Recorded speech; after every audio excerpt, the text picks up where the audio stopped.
Hello everyone, welcome back to my YouTube channel Medico Knowledge. Today I will discuss about deafness. Today I will discuss about definition of deafness, types of deafness, causes of deafness and its prevention and rehabilitation.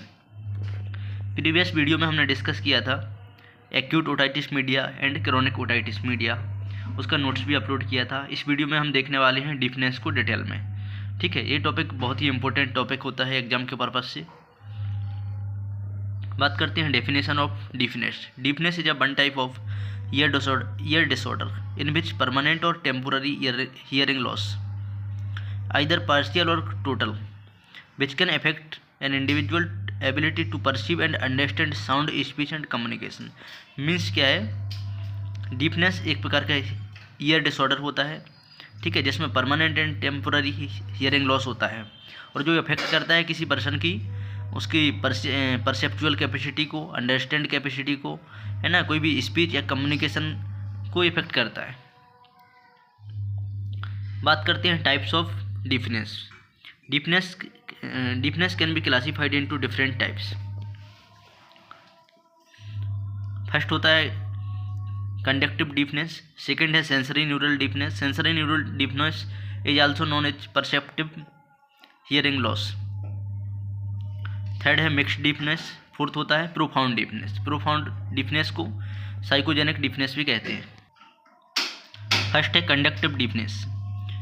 It is a one type of deafness in which loss of hearing due to problem with middle ear such as damage to the ear drum और perforation of ear drum. जो conductive deafness है यह एक प्रकार का deafness होता है जिसमें हियरिंग लॉस होता है। किस वजह से हियरिंग लॉस होता है? इसमें मिडिल ईयर में इन्फेक्शन होता है, ठीक है। जो भी प्रॉब्लम होगी पेशेंट को उसमें मिडिल ईयर में होगी, such as ear drum perforation, है ना, जो भी उसकी ईयर ड्रम है वो परफोरेट हो जाती है, जिसकी वजह से कंडक्टिव हियरिंग लॉस हो सकता है। सेकेंड है सेंसरी न्यूरल डिफनेस, ठीक है। Sensory neural deafness is also known as perceptive hearing loss.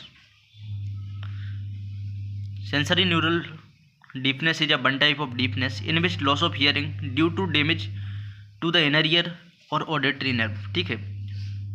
जो कंडक्टिव हियरिंग लॉस हो रहा था, है ना, जो भी कंडक्टिव डिफनेस थी, इसमें ईयर ड्रम डैमेज हो रही थी, है ना, या फिर परफोरेट हो रही थी, मीन्स इसमें मिडिल ईयर में प्रॉब्लम हो रही थी, ठीक है। और जो सेकंड है सेंसरी न्यूरल डिफनेस, इसमें क्या होता है, या तो इसमें जो डैमेज होता है वो इनर ईयर होती है, ठीक है ना, जो ऑडिटरी नर्व है वो डैमेज हो जाती है, जिसके कारण सेंसरी न्यूरल डिफनेस होता है। थर्ड है mixed deafness. It is a one type of deafness or hearing loss in which combination of conductive and sensory neural deafness. Means जो अपन ने पढ़ा है, पहला कंडक्टिव डिफनेस, सेकंड पढ़ा है सेंसरी न्यूरल डिफनेस, है ना। अगर किसी पेशेंट में ईयर ड्रम परफोरेटेड है ना, और ऑडिटरी नर्व डैमेज है, मीन्स इसमें दोनों सिम्टम्स हैं, तो उसको बोलेंगे मिक्स्ड डिफनेस। देन लास्ट है profound deafness. It is a one type of deafness or hearing loss in which severe to total hearing loss often requiring alternative method of communication such as sign language and cochlear implant। जो profound deafness है यह severe, इसमें क्या होता है, severe to total hearing loss, या तो इसमें बहुत ज़्यादा सीवियर हियरिंग लॉस हो जाएगा या फिर कंप्लीटली हियरिंग लॉस हो जाएगा, ठीक है। इसमें रिक्वायरमेंट होती है कोक्लियर इम्प्लांट की, है ना, या फिर कोई भी साइन लैंग्वेज की रिक्वायरमेंट होती है। जो मीन्स इसमें कोई भी पर्सन डायरेक्टली कम्युनिकेट करने में अनेबल होते हैं, है ना, कोई भी अंडरस्टैंडिंग नहीं कर पाते हैं, किसी भी स्पीच को समझ नहीं पाते हैं, है ना, उसको सुन पाते हैं, तो इसमें या तो साइन लैंग्वेज की ज़रूरत पड़ती है या फिर इम्प्लांट की ज़रूरत पड़ती है, क्योंकि इसमें पेशेंट को कम्प्लीटली हियरिंग लॉस हो जाता है। नेक्स्ट बात करते हैं causes of deafness or hearing loss. Means अगर किसी पेशेंट को हियरिंग लॉस हो रहा है तो किस किस वजह से हो सकता है। Deafness can be caused by various factor including, इसमें फर्स्ट है age related hearing loss. Means एक एज के कारण, अगर किसी पेशेंट की ज़्यादा एज है तो उसमें एज रिलेटेड भी हियरिंग लॉस हो सकता है, ये नॉर्मली है, ठीक है। सेकंड है नॉइस एक्सपोजर। अगर कोई पर्सन कंटिन्यू ज़्यादा नॉइस में रहता है ना, जहाँ पे बहुत ज़्यादा साउंड बज रहा है, तो उस कंडीशन में भी हियरिंग लॉस के चांसेस रहते हैं। इसका थर्ड है infection such as otitis media, अगर कोई पेशेंट ओटाइटिस मीडिया से सफ़र कर रहा है तो उसमें मोस्टली चांसेस रहते हैं हियरिंग लॉस के। फोर्थ है जेनेटिक कंडीशन। इसका जो नेक्स्ट कॉज है वो है low birth weight baby and perforation of the tympanic membrane. अगर किसी पेशेंट को टेम्पेनिक मेम्ब्रेन उसकी परफोरेटेड है, मीन्स उसकी ईयर ड्रम में ऑलरेडी छेद है या फिर कोई इन्फेक्शन है, तो उस कंडीशन में भी हियरिंग लॉस हो सकता है। नेक्स्ट बात करते हैं sign and symptoms of deafness और हियरिंग लॉस। मीन्स जब भी कोई पेशेंट डीफनेस से सफ़र कर रहा होता है तो उस कंडीशन में उसमें क्या क्या साइन एंड सिम्टम्स देखने को मिलते हैं। Difficulty hearing loss, difficulty hearing sound और वॉइसेस, ठीक है ना। कोई भी पर्सन अगर इससे डीफनेस से सफ़र कर रहा है तो उसको वॉइसेस और साउंड को हियरिंग करने में, मीन्स उसको सुनने में डिफ़िकल्टी होती है। सेकंड इसमें साइन होगा asking other to repeat themself frequently. Means कोई पर्सन से अगर वो बात कर रहा है पेशेंट, तो वो उस पर्सन से बार बार आस्किंग करेगा, मीन्स उससे बार बार क्वेश्चंस करेगा, पूछेगा, क्योंकि वो अंडरस्टैंड नहीं कर पाता है उसको, है ना। थर्ड है difficulty understanding speech specially in noisy environment. अगर कहीं पे स्पीच हो रहे हैं, है ना, या फिर कोई फंक्शंस हो रहा है तो उसको डिफ़िकल्टी होती है अंडरस्टैंड करने में, क्योंकि वह हियरिंग लॉस से सफ़र कर रहा होता है। नेक्स्ट है अवॉइड सोशल सिचुएशन और conversation due to hearing difficulty. वह पेशेंट अपने आप को सोशली सिचुएशन से अवॉइड करता है ना, जहाँ पे कन्वर्सेशन हो रहा है, कुछ हो रहा है, तो वहाँ से खुद को अवॉइड करता है क्योंकि वो हियरिंग डिफ़िकल्टी से सफ़र कर रहा है। Ringing sound in the ear. Next है delay speech and language development in children. अगर कोई पेशेंट हियरिंग लॉस से सफ़र कर रहा है ना, तो उसमें speech and language development delay होता है। नेक्स्ट इसका साइन है watching other lips facial expression to understand communication. अगर किसी पर्सन से वो बात कर रहा है ना, या फिर कोई कहीं पे बात चल रही है, तो उसको अंडरस्टैंड करने के लिए उसके लिप्स और फेशियल एक्सप्रेशन को वो वॉच करता है उसको समझने के लिए। Feeling isolated due to hearing difficulty. Means जो भी पेशेंट है वो अपने आप को आइसोलेटेड फील करता है क्योंकि उसको हियरिंग डिफ़िकल्टी है ना, कोई भी बात सुनने में, कोई भी स्पीच सुनने में डिफ़िकल्टी होती है, तो वह अपने आप को आइसोलेट फील करता है। बात करते हैं prevention and rehabilitation of deafness. अगर कोई पेशेंट डीफनेस से सफ़र कर रहा है ना, तो उसको कैसे रिहेबिलिटेट करेंगे या फिर उससे प्रिवेंट कैसे करना है, उसके प्रिवेंशन क्या क्या हैं। Prevention and rehabilitation of deafness involve a combination of strategy to reduce the risk of hearing loss and improve communication and quality of life for individual with deafness। ठीक है ना। इसमें इसका प्रिवेंशन के लिए एंड रिहेबिलिटेशन के लिए combination of strategy, बहुत सारी थेरेपीज होती हैं, बहुत सारे ऑप्शंस होते हैं जिससे अपन उसको प्रिवेंट कर सकते हैं एंड उसको रिहेबिलिटेट कर सकते हैं। फर्स्ट अपन इसमें पढ़ेंगे प्रिवेंशन ऑफ डीफनेस। डीफनेस से प्रिवेंट करने के लिए क्या क्या प्रिवेंशन है, कैसे हम डीफनेस से बच सकते हैं। प्रिवेंशन ऑफ डीफनेस में फर्स्ट पॉइंट है protect year from loud noise. ठीक है, बियर ईयर प्लग और year muffs in loud environment like construction and factory.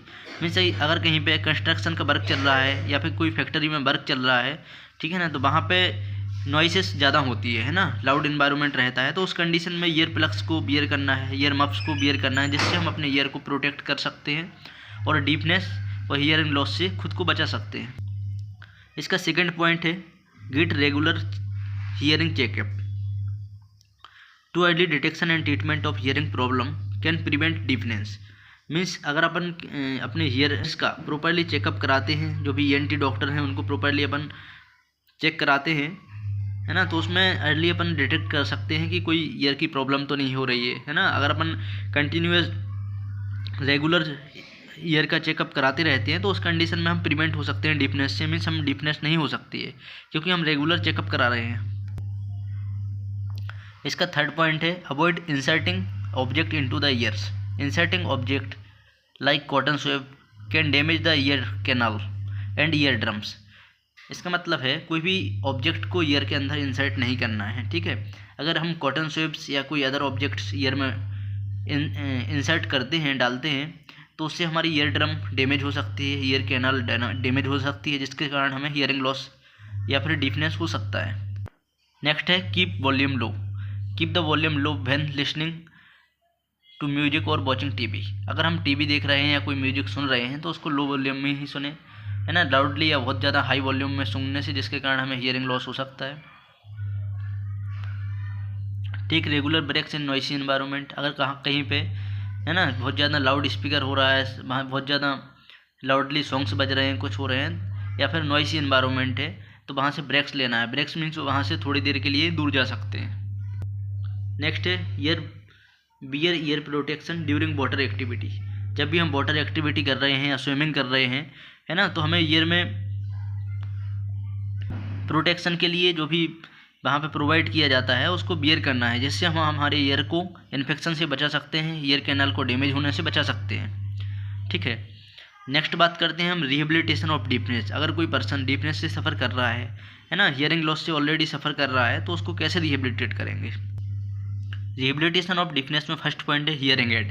Hearing aid के बारे में हम डिटेल में नेक्स्ट वीडियो में पढ़ेंगे, हाँ, है ना। यहाँ पे जनरली देखते हैं ऐसे, use hearing aid like amplify sound to improve hearing.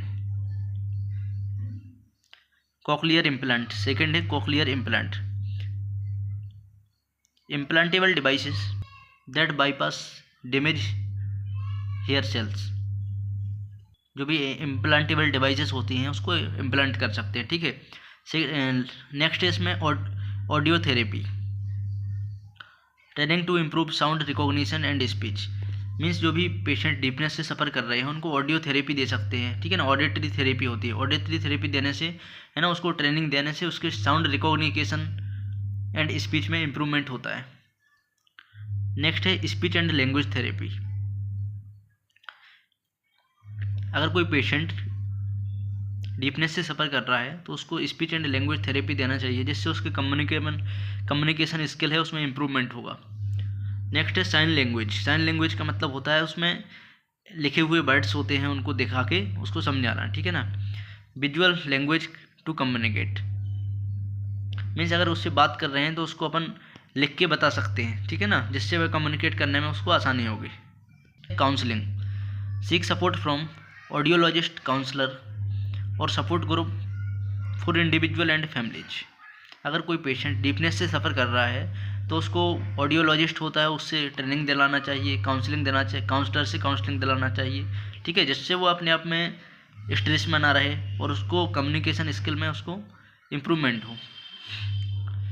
Vocational training, अगर कोई पेशेंट डीफनेस या हियरिंग लॉस से सफ़र कर रहा है तो उसको वोकेशनल ट्रेनिंग देना चाहिए। वोकेशनल ट्रेनिंग का मतलब जॉब से रिलेटेड ट्रेनिंग, जिससे वह इंडिपेंडेंस हो सके। नेक्स्ट इसमें peer group support and rehabilitation program. इसी तरह के हेल्थ रिलेटेड वीडियो देखने के लिए एंड मेडिकल के नोट्स रिलेटेड वीडियो देखने के लिए हमारे यूट्यूब चैनल मेडिको नॉलेज को सब्सक्राइब जरूर करें एंड अधिक से अधिक स्टूडेंट तक शेयर करें, जिससे सभी स्टूडेंट को हैंड रिटन नोट्स मिल सकें।